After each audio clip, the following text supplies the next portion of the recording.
السلام عليك ورحمة الله وبركاته. Experiences, case study.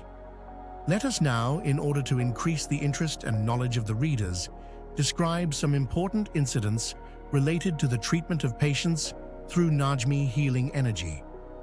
As we already mentioned at the beginning, in the introduction, the scientific introduction and practical exercises of Najmi Healing Energy began in 2001.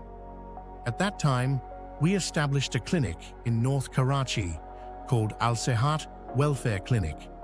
There, patients were healed both through medical treatment and spiritual healing. Since that time until today, many cases of illness have come to us that were successfully healed. Among the very first cases was that of a girl named Nadia, which was as follows. Nadia's case. Nadia's mother found out about us through another patient, learning that we are involved not only in medical treatment, but also in spirituality, and that we also treat with spiritual healing. Therefore, she came to us and reported that her 10-year-old daughter Nadia is currently admitted to Jinnah Hospital and is very seriously ill. Her liver is badly swollen, she cannot eat anything, and has become very weak. The doctors also seemed hopeless. The treatment had been ongoing for many days, but there was no sign of improvement.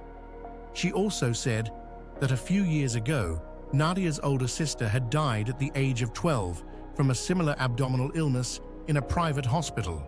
She reported with great pain that the hospital, along with handing over the dead child, also presented them with a long and hefty bill, which was far beyond their means, and that even in this state of grief, they were shown no leniency or compassion.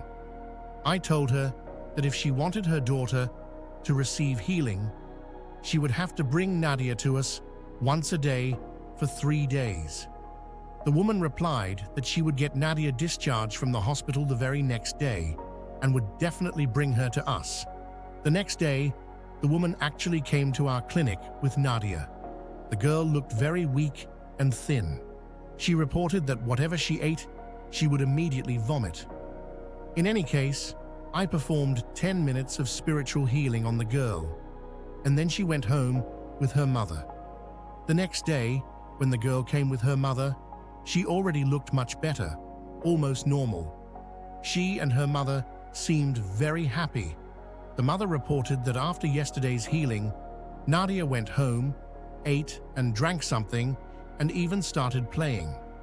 Her relatives and others who had come to her house to visit Nadia after hearing about her illness were astonished to see Nadia playing and said to her that she had unnecessarily worried them by informing them of Nadia's bad condition.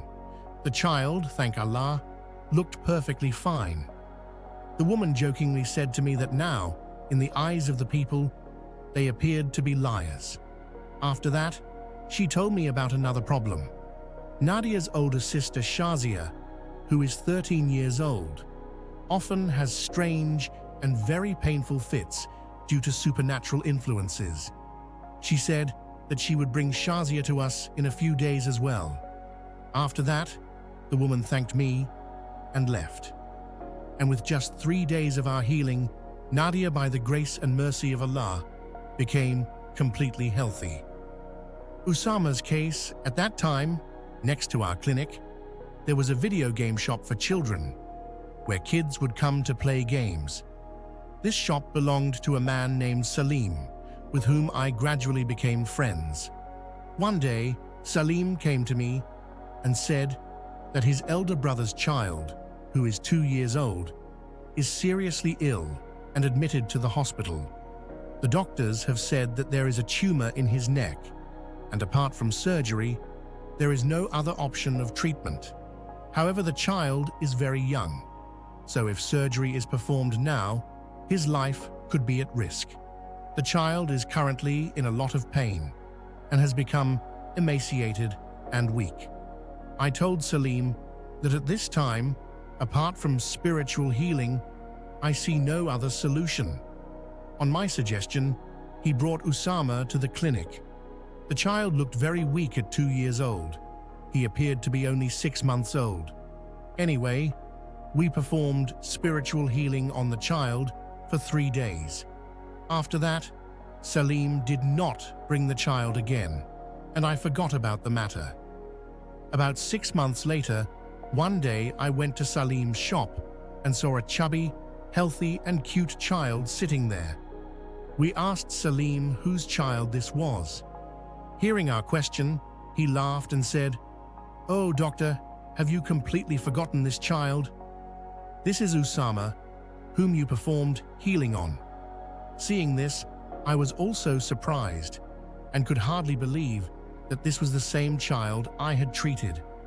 I asked Salim how he became so healthy, and Salim replied, "After the child got healing treatment from you, he recovered on his own."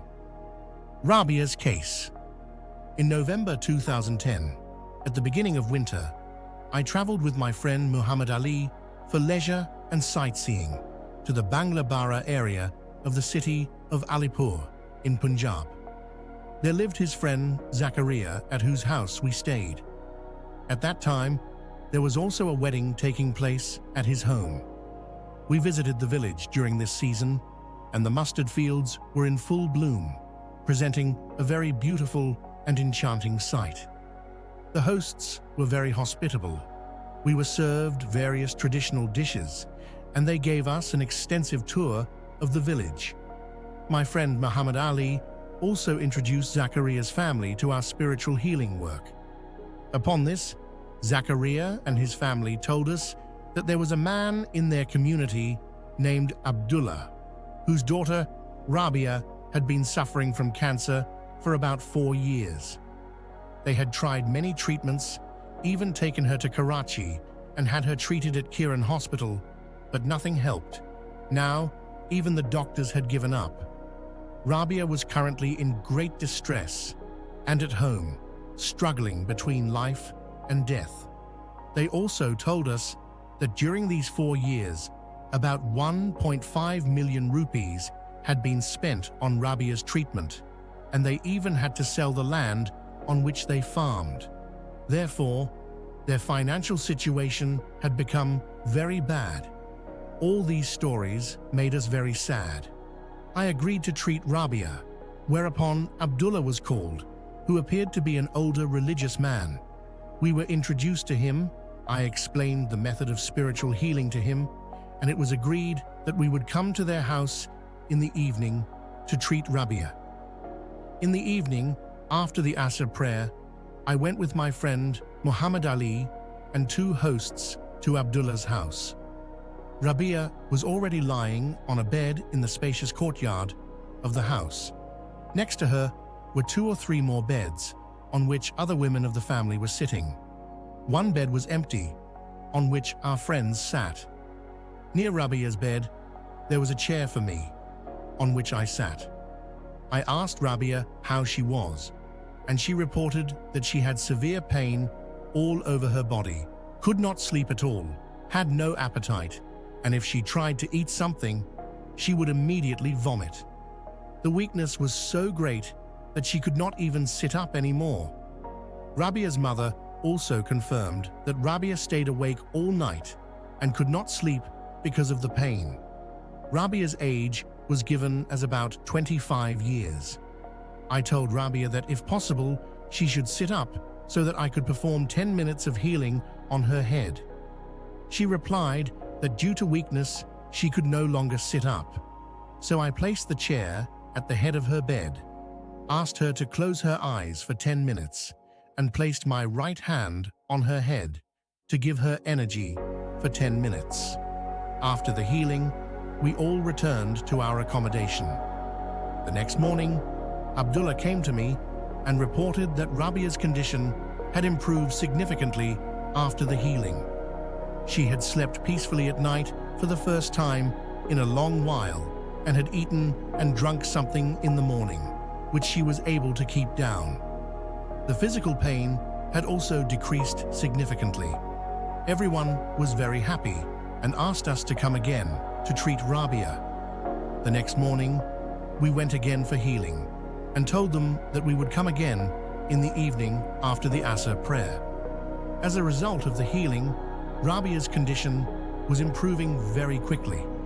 On the third day, when I treated Rabia, she reported happily, "Doctor, today I even got up and performed the prayer, and I have no pain at all in my body. I feel almost completely healthy." Hearing this made us very happy, and we thanked Allah for blessing our efforts and honoring us. Rabia's father asked me whether she could continue her medical treatment and medication along with the spiritual healing, and I affirmed this.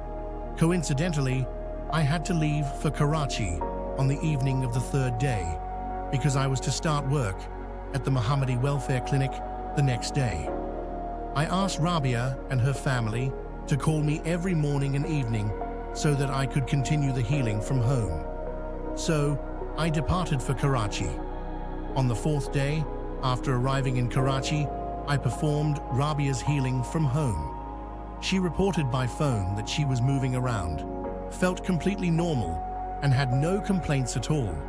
She continued to call daily for a week. I continued the healing, and she always reported that she felt normal. After that, her calls stopped. When she did not call for a few days, I became a bit uneasy. One day, I decided to call myself to find out how she was. On the phone, Rabia answered. I asked why she had stopped the healing, and she said that she was now completely healthy and had no complaints at all. I told her that it would have been better to continue the healing for a while, but that was her decision. About a year later, I learned through my friend Muhammad Ali, with whom we had traveled to Alipur, that Rabia had passed away. That was a great shock for me. It turned out that she was undergoing treatment with a doctor and due to a wrong medication reaction had fallen into a coma, which led to her death. What could one do in the end? Everything is in Allah's will. He alone is the Lord of life and death.